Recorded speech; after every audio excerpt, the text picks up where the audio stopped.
Pai, e do Filho, e do Espírito Santo. Amém. Olá, caríssimos irmãos e irmãs, sejam bem-vindos a mais um vídeo do canal Guardiões da Fé Católica. Vejam, no vídeo de hoje eu queria fazer um testemunho pessoal da minha vida sobre a questão dos contraceptivos. Vou procurar não me demorar muito aqui. Vejam só, pessoal, quando eu vim para a igreja, né, eu devo gravar meu testemunho pessoal, como foi uma história muito longa, mas quando eu vim para a igreja eu tive que procurar conhecer a doutrina católica, foi nos anos 90, sozinho, tá? Não tive ninguém para me guiar, não tive nenhum mestre, a não ser nosso Senhor Jesus Cristo, né? E pessoas que às vezes eu não conhecia, como o professor Felipe Aquino, o padre Paulo Ricardo, o próprio professor Olavo de Carvalho, tudo, pessoas que nunca conheci e que me ajudaram à distância. Mas eu nunca tive uma pessoa para me orientar ali, um sacerdote e tal, dizer, tem que ser por aqui, ler esse livro, ler o catecismo, tive que aprender por conta própria, ao longo de todo esse tempo. Um dia eu explico com mais detalhes sobre isso. E ao longo do tempo eu fui aprendendo que deveria viver a castidade, que a sexualidade só deveria ser exercida dentro do casamento, qual era realmente a natureza do sexo, tudo direitinho. Tá? Isso eu me convenci sem problema nenhum, mas eu sempre achei que não haveria nenhum problema que um casal ele utilizasse contraceptivos. E eu cansei de dizer isso quando era questionado. Eu sabia que a igreja se opunha, mas para mim a oposição da igreja aos contraceptivos era um mero conselho. Tipo assim, não é bom você fazer não, se você quiser você não de preferência não utilize. Tá? Não achava que nada demais. Me casei em 2004, inicialmente minha esposa utilizava pílula, deu errado, foi muito ruim para ela mesmo, chegou a utilizar injeção também de contraceptivo, também foi muito ruim, causou uma série de problemas, e aí com o tempo acabei cedendo e passando a utilizar o preservativo, e foi por muito tempo assim. E eu não via nenhum problema, comungava, me confessava, ia para a missa, trabalhava na igreja, não havia nenhum problema. Só que o tempo foi passando e aquilo foi começando a mexer comigo. Poxa, por que a igreja se opõe? E se a igreja se opõe, como é que a igreja pode simplesmente dizer para não fazer algo e aquilo ali não ser pecado? E aquilo foi começando a mexer um pouco comigo. Aí eu fui pesquisando, vendo o professor Felipe Aquino, o padre Paulo Ricardo, tudo. E aquilo foi amadurecendo na minha cabeça. E é uma coisa que eu aprendi com o padre Paulo Ricardo, é o seguinte: a gente tem um problema de achar que o pecado é aquilo que eu sinto. Não, eu não sinto que isso é pecado, não está me incomodando. Pessoal, se todo pecado que a gente cometesse causasse uma sensação desagradável na gente, era uma maravilha. Quem dera o mundo fosse dessa forma. Mas não é assim que a coisa funciona. Tem gente que está cometendo pecados muito graves e não está sentindo nada. Vai para a missa, participa, não estou sentindo nenhum problema. Há pessoas, inclusive, que às vezes, quando vão perceber que algo é pecado, aí vão, puxa vida, como é que eu fiz isso durante tanto tempo e achava normal? Tem gente que, se brincar na sexta-feira, está num prostíbulo, no domingo está na missa, e ele se confessa tudo e não acha que é errado. Porque, pessoal, à medida que você vai se aproximando de Deus, que a luz de Deus vai iluminando você, tá, por meio da sua graça, você vai sendo convencido do pecado pelo Espírito Santo. Perceber que algo é pecado é uma graça de Deus, não é um esforço humano. Tem que estar muito claro isso. Então eu fui me questionando, até o ponto que eu me convenci realmente que eu teria que deixar de utilizar contraceptivo. Procurei um sacerdote, tá? Contei para ele a minha dúvida, o que estava acontecendo comigo. E todo sem jeito para variar, e um bom sacerdote, tá? Não foi nenhum padre da teologia da libertação, não. Ele, todo sem jeito, disse, não, realmente, mas você precisa parar de comungar, não sei o que. Disse que eu podia comungar. Foi até num retiro católico aí. Voltei a comungar, tudo direitinho, aquilo continuou no meu juízo. Procurei um segundo sacerdote, tá? Conversei, mesma coisa, ouvi tudo que eu tinha para falar, não veio aquele discursinho progressista desgraçado que alguns acabam tendo, mas disse, não precisa parar de comungar, tal, desconversou. É um assunto que incomoda demais certos padres. Lá vou eu comungar de novo, direitinho, não estava satisfeito. Até que, graças a Deus, eu encontrei um sacerdote da comunidade Obra de Maria aqui em Recife, tá? Padre Carlos Magno, que viajou recentemente para a África, que Deus o abençoe, um grande sacerdote. E comecei a conversar com ele, contei a situação, ele me ouviu, a confissão durou um bom tempo. E ele foi claro: não, você não pode comungar dessa forma, não. Ele era um padre muito calmo, muito doce, mas também sabia falar de maneira incisiva sobre isso. Ele disse: não, você não pode. Citou, tem gente aqui na comunidade que eles não usam contraceptivos e tem que fazer a regulação da natalidade por meios naturais. E eu conversei com ele e eu fiquei numa situação complicada porque isso não dependia só de mim, eu teria que combinar com a minha esposa. E fiquei naquela dúvida, e eu, durante a confissão, o padre parava, pensava, tentando encontrar um meio de se resolver essa questão. Eu disse: padre, faça o seguinte, não me dê absolvição, deixa eu resolver primeiro essa questão e depois eu retorno. Eu pedi para ele não dar absolvição para mim, tá? Porque ele não podia me dar absolvição de um pecado que eu não estava disposto a deixar. Isso é o correto, é isso que um padre de verdade faz. E é isso que um fiel católico deve fazer também, tá? Né? Se confessar como uma forma de você zerar a conta para depois pecar de novo. Então eu conversei com a minha esposa, foi um longo processo, tive que convencer ela, não poderia mais utilizar esse contraceptivo. Voltei, me confessei, e aí sim passei a comungar tudo direitinho. Houve uma recaída, acabei utilizando, voltei, padre, você não pode, viu? Deu absolvição, se você fizer novamente utilizar contraceptivo, não pode comungar. E aí eu fui lá novamente, me confessei, comunguei e até hoje não utilizo. Qual o conselho que eu quero dar para vocês? Pessoal, vejam só. É uma situação complicada, sobretudo nos dias de hoje, em que as pessoas ficam sempre achando que filho dá trabalho, que tem que adiar o máximo possível o filho porque tem uma carreira, porque vai atrapalhar isso, atrapalhar aquilo.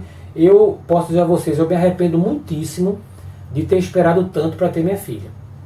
Demorei muito tempo por causa de faculdade, por causa também de achar que devia esperar um pouco mais. E aí, quando minha esposa foi engravidar, ela perdeu 2 vezes antes da minha filha nascer. Um dia eu dou um testemunho sobre isso, tá? Talvez se a gente tivesse tido o filho mais cedo, hoje eu poderia estar com 3 filhos aqui. Isso tem acontecido muito. Gente que casa com 20 e poucos anos vai adiar quando vai querer ter filho lá para os 30 e poucos anos, o organismo já não é mais o mesmo. Está acontecendo isso. Qual o conselho que eu dou a vocês como casais? Eu estou com 44 anos. Quando você casou, você prometeu, diante de Deus, você junto com a sua esposa, seu marido, que você ia receber os filhos que Deus lhe daria. Então isso inclui também deixar o seu matrimônio, a sua sexualidade aberta à procriação.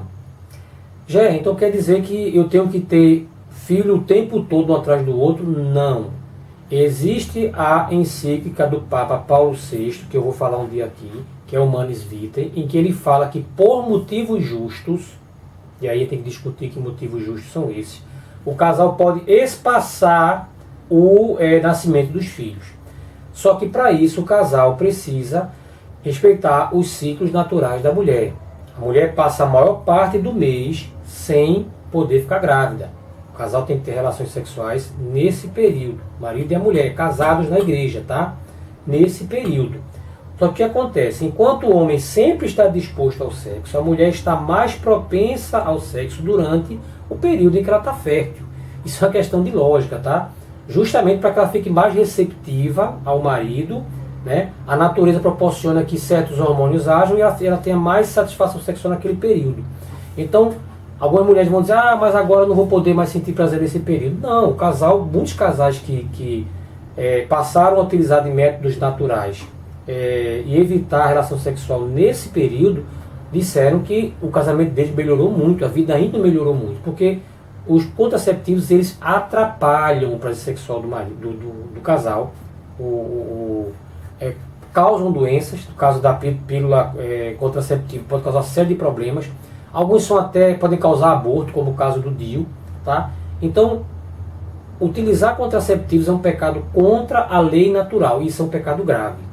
Eu sei que isso pode estar incomodando você, esse testemunho que eu estou falando, mas isso é um pecado grave. Comparação muito boa com isso é aquela de que você Come, terminou, bota o dedo na garganta e vomita. Porque você quer ter o prazer de comer, mas não quer ter a consequência que é engordar. Então as pessoas querem ter o prazer do sexo e não quer aceitar a consequência natural dele. Então, ou você tem relações com seu marido, sua esposa, no período que ela não está fértil, tá? Mas isso também não pode ser uma justificativa para não ter nem filho de jeito nenhum. O casamento tem que gerar filhos, tá bom? Isso é ordem natural. Tá? Ou você não se case. Você tem que deixar o seu matrimônio, a sua vida sexual aberta à procriação. Ainda que você precise, por motivos justos, espaçar esse período entre um nascimento e outro. Tá? A gente pode depois discutir em outro vídeo que motivos justos seriam esses. Livros que eu posso recomendar a vocês sobre isso, pessoal, é esse livro muito bom do professor Felipe Aquino, Vida Sexual no Casamento. Muito bom, tá? Vem falando sobre a vida sexual do casal, o que é lícito, o que não é, como viver essa vida, como também não ficar preso a certos escrúpulos exagerados também. Tem gente também que vai para o outro extremo, acha que tudo é pecado, e não é assim, tá? O livro vem falando muito sobre isso, a moral da igreja sobre essa questão, falando sobre os contraceptivos também, e existe um método que tem, se não me engano, mais de 97% de eficácia para que você faça o controle de natalidade, eu não gosto muito dessa palavra, no seu casamento, tá? Que é esse livro aqui, ó, o método Billings, tá? de doutora Evelyn Billings e Anne Westmore.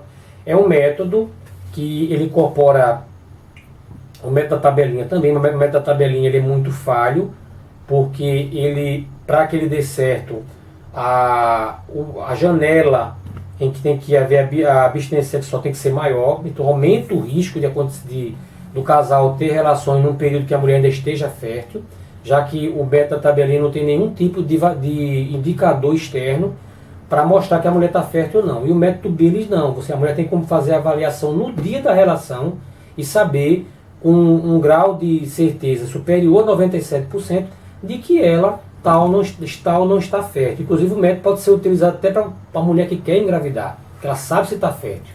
Sobretudo fazendo a observação, é um dos aspectos externos que o método considera do muco vaginal, da consistência do muco. Agora, isso exige treino. Então, eu recomendo a você como casal que pare de utilizar métodos contraceptivos. Você que é mulher, fale com o seu marido. Você que é homem, fale com a sua esposa. Tenha paciência, dependendo da situação é difícil aceitar, tá? Treinem, tá? Procure conhecer esse método aqui, tá? Sobretudo aquele período que a mulher está mais fértil ali, com facilidade de engravidar, que é a partir dos 20 anos até os 30 anos por aí, casal muito jovem, tudo. Eu sei que se abster a vez de 2, 3 dias é complicado, tá? Mas tem que ser dessa forma, pessoal. E vocês vão ver que vai ser muito melhor para vocês. Em vez de estar utilizando um preservativo de látex, tá? Prejudicando o prazer do casal, correndo o risco de provocar um aborto. Existem pílulas contraceptivas que podem inclusive provocar o aborto também, tá? O Padre Paulo Ricardo já fez um vídeo sobre isso daí. Recomendo a você que tenha paciência, converse com o seu cônjuge, tente convencer ele, porque vocês vão ver que vai ser muito melhor, tá? E tirar da sua cabeça a mentalidade de que ter filhos é algo muito ruim. Tem um monte de gente aí que poderia ter 2, 3 filhos e não tem nenhum porque trocou por um poodle. E existe uma agenda globalista interessada em controlar o máximo possível a população mundial, tá?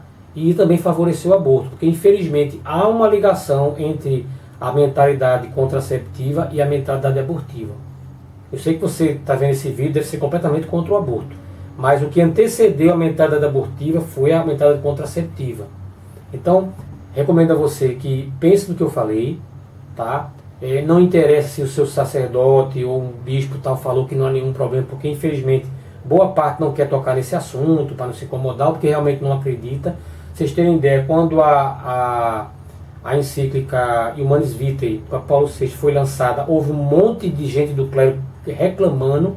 O Papa chegou a ser aconselhado a aceitar os contraceptivos, mas aí, como ele ia fazer uma declaração em ex-cátedra, o Espírito Santo agiu, tá? E ele agiu exatamente como um pastor universal da igreja.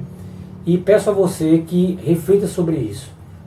Mas não caia no erro de dizer assim, não, eu mando no meu corpo, eu faço o que eu quero, isso é exagero desse cara. Eu estou dizendo a vocês que tem a encíclica da igreja falando sobre isso. Tem muito material falando sobre isso. Que se você utiliza método contraceptivo, você está incorrendo num pecado grave. É difícil ouvir isso, mas está incorrendo num pecado grave. Não é tão grave quanto o aborto, mas é um pecado grave. Está indo contra a lei natural. Mas Deus tem paciência com você. Comece a conversar com o seu cônjuge, você vai encontrar a melhor forma de resolver isso. Tá bom? Então, muito obrigado por ter assistido esse vídeo até agora. Reze por nós. Louvado seja nosso Senhor Jesus Cristo, para sempre seja louvado. Em nome do Pai, do Filho